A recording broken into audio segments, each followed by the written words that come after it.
needs inside it to grow a new plant.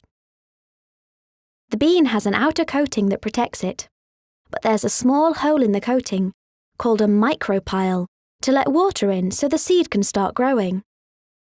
Inside the bean, there's a baby plant ready to grow. This is called the embryo.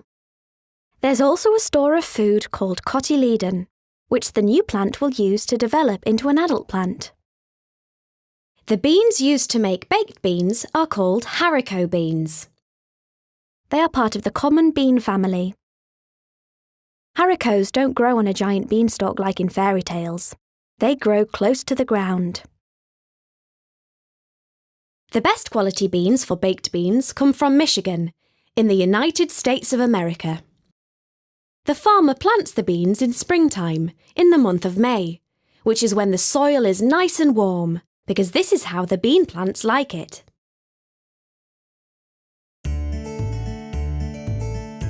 After 2 weeks, the shoot appears above the ground and begins to root into the soil. After a further 4 weeks, the bean plants are 60 centimetres high and they begin to flower. Bees and insects pollinate the flowers, and this starts the growing process for a bean pod. The new beans begin to form inside the tough protective skin of the pod.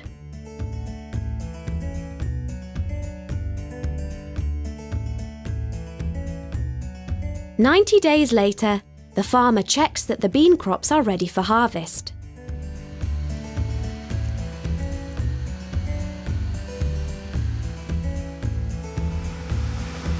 He then harvests them using this special machine.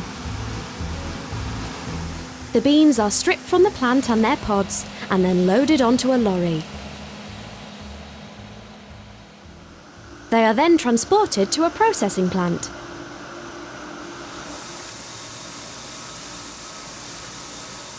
The beans are unloaded and filtered to remove any dried leaves or twigs.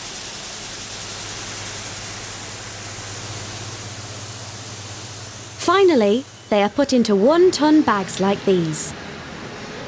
Now they are ready to be transported to the factory